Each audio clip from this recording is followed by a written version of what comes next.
Alternative investments are making a move. Let's talk about it. I've got my coffee. I'm ready to go.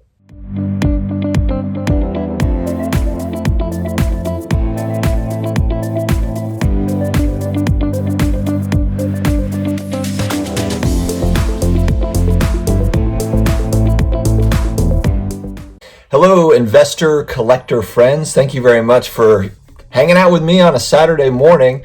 I just woke up, I grabbed my coffee. Excuse my appearance, I'm just kind of throwing it together today, guys. Wanted to get this video out before we get started on the family, on the weekend plans, but want to talk about the rise of alternative investments and just why and how we've gotten there and kind of my thoughts on where I think it's going. If you're new here, please hit the subscribe button, the notification bell, the karate chop, the like button, and let's go ahead and get started. So first off, I want to talk about just a shift I feel like I'm seeing, and I've been seeing it for years now, just with younger people in their 20s. If I'm looking at 20-something-year-old guys, and I've got a little brother that is 19, and then I've got friends that are in their late 20s, and there has definitely been a shift in the paradigm to where, getting married, starting a family, all of that has been really put on the back burner for men, in my opinion. Now, I'm not saying guys aren't getting married. I'm not saying they're not starting a family. But it's just changed to where that's not as much the norm as I feel like guys are staying single. And, it's just living in a one-bedroom apartment. And more importantly, just taking kind of that extra money. And it's not that they don't necessarily have money. They do have money.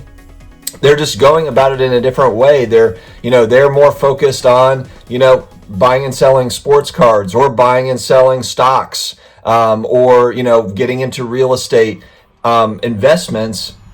And they're okay living in a one bedroom. They're not necessarily trying to buy a giant house. I feel like there has kind of been a shift to more of a minimalistic approach, and probably in part because a lot of the personal finance talk that you do see is based around that, because we got into kind of a mode where our economy is based on consumption. A lot of it is based on consumption. But I think that, through the 2008, 2009 crash, you see kind of the struggles that people go through. There's less of a focus, it seems like, on consumption and having things just for the sake of having things. Now, there are, look, when we talk about buying and selling sports cards on this channel, there's a nostalgic feel for that. There's a collectability, of course, to where you like those things and those tangible items. But there's also just as much interest, I feel like, with a lot of people in the intangible type stuff, or just having those physical things located online, like with a Star Stock or with a ComC. Those are selling platforms for cards. But there's a lot of other selling platforms for other sorts of items like that, for assets. And so that seems to kind of have taken hold. Maybe it's just kind of the evolution of investing online, and it's making it easier to buy and sell items. And young people are really going after it, and not just young people. I mean, I'm getting into it as well, and I'm 40. I'm turning 40 this year in a few months. So it's not necessarily just the 25-year-olds. It's 40-year-olds, and I assume there's probably, people in their 50s, 60s, 70s, 80s that are doing the same thing as well. But it just feels like a change, like there's something happening. You see the same thing with, the rise of cryptocurrency. I think that there is a genuine worry or concern. I know that I have it, and I know that I'm not the only one, with the government just printing money, more and more money. They just keep printing money, which makes you kind of wonder, is our dollar going to be worth $1 down the road? I don't know. It concerns me. The national deficit is a big concern for me. So I don't know where we're headed with that, and it doesn't seem like there's any sort of going back. It doesn't seem like it's really much of a priority, and I don't run the government, so I don't know if it even can be. I'm not even sure, what the best options are with it, but it just kind of feels like that down the line at some point, there's going to be an effect. There's going to be some sort of effect, which plays into, the buying and selling of cryptocurrencies and those sorts of things and those digital assets. So it makes sense why those things are popular. It makes sense why a lot of people are just moving money into assets, because there's just not, it's an uneasy feeling. And then, I know cash is king. It's always great to have cash on the sidelines for opportunities, but interest rates are so low, you're just getting absolutely nothing out of having it in a savings account. Literally nothing. So I think the people that are, typically have that money in savings are looking at, okay, what are my options? What are my options out there? The stock market's at all-time highs, real estate's at all-time highs.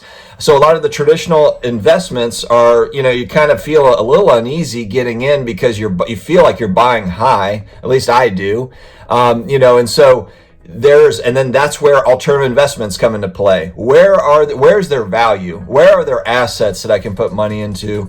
There are now companies, fractional ownership companies, where if you want to get in on high-end collectibles, you're able to do that through fractional shares. Those businesses are evolving.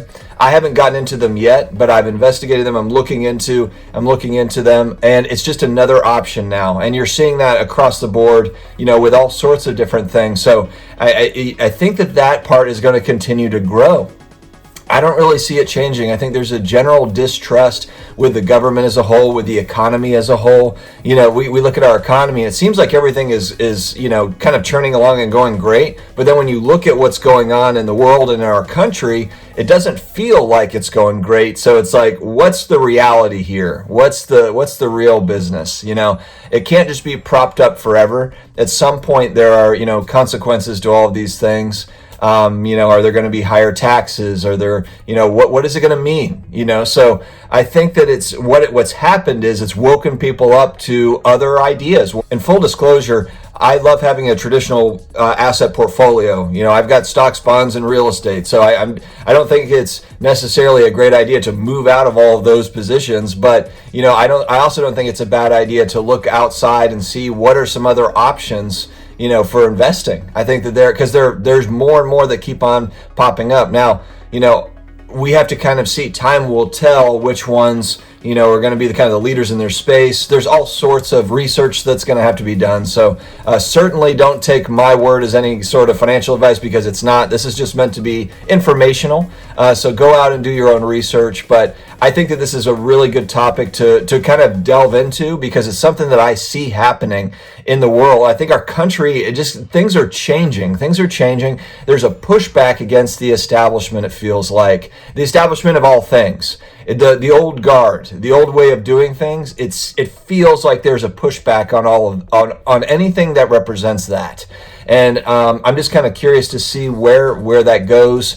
I love this country. I do think that we're going to come out the other end of this. We're going through a tough time globally and in our country. I really like the fact that, it does seem like people are consuming less goods, so there's not much of a need or a feel to acquire the stuff that we're kind of used to consuming. I really liked it that I'm seeing that kind of these younger generations are taking more of a minimalist approach and investing their money into all sorts of different things. I think it's awesome. So guys, keep it up. And whether it's the younger generations, the older generations, whatever it is, let's move forward. Let's have a great weekend. I hope that everybody is staying safe, stay healthy, and we will talk to you again soon, guys. Take care.